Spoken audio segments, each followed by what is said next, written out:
Sofia Burwell on my left, Cassie Blakey on my right, and when Palos Verdes needs to call on the doubles depth, when they need to call even on women who weren't playing the first couple rounds to come in, it all works out for the best. And to be 7-5 going in the last round, and then to have the two of you 6-0 and Sibylla and Tia 6-0, like that's what champions do.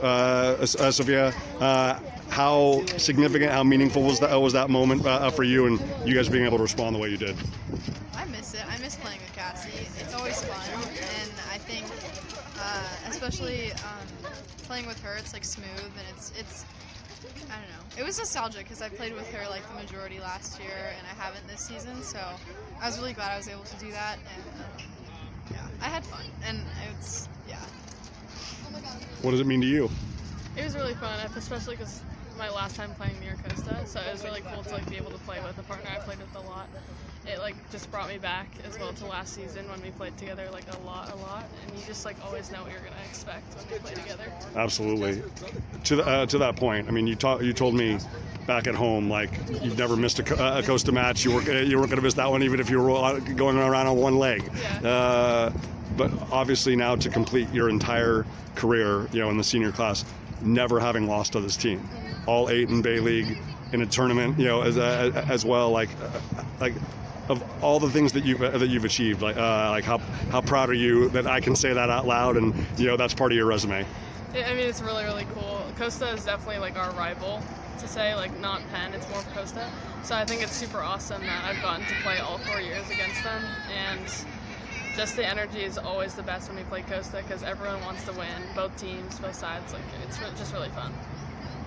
The fact that, I mean, obviously the other team was pushed in the in the early non-league schedule, in the tournaments and whatnot, but to have but it made it look very convincing at home, like to open up 5-1 in the first round and win that 12. Was it good for the team overall to be put under this kind of pressure, with the postseason around the corner? Just to kind of have to really respond in the last round, knowing that might have to happen against a CDM, a Portola, maybe even them again in the postseason? I think it makes it exciting. I think that we're really good under pressure, and we all have each other's backs, and we're there to cheer on the team for each round.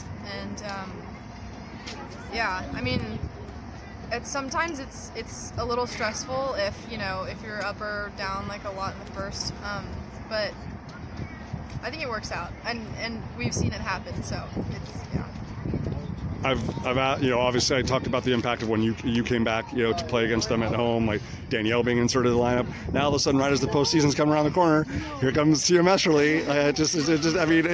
It's unreal. Like, first of all, the amount of depth that this team has. It's just like, in late October with the postseason around the corner, it's like we got a woman that was part of a state championship last year. Like, what do you hope that that does for the group, just to you'll be able to move all the chess pieces around as Kurt and Wayne will do in the postseason? It's just like really great because even today, like if some of the players weren't feeling it or not doing like their best work, which they've done in the past in this season, but like you have bad days. It's great that we can just put another player in. They'll play super well. Like today, like Sofia came to play with me in the 3rd round. It's just like really awesome, and Tia being here, of course, is always great. And it's just even more depth than we usually have. Last thing, you have been such an incredible part of this program. You were such a huge part of what the team did last year. But when there's this much depth and there's this many amazing freshmen coming in, right? It's like even the players, at the highest level, like just have to be a great teammate, have to be a great friend. But the one thing that I always applaud you about, Sofia, and your teammates and your coaches say, is that when you are called upon, you will deliver. How do you just stay so mentally and emotionally locked in, for a round of or 2 rounds of being a spectator, and say like, okay, when I'm called upon, even with a short warm up, I'm playing with one of the the best doubles players in America. It's we have nostalgia, we have history. It's all going to take care of itself. How do you do that?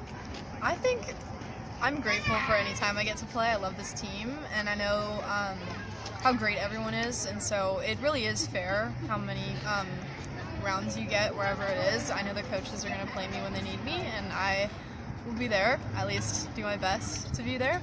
And yeah, I don't know. I'm happy when I get to play, so it's always fun. And whenever I can do a service to the team, I feel good about it. So, yeah. Doubles in the league tournament?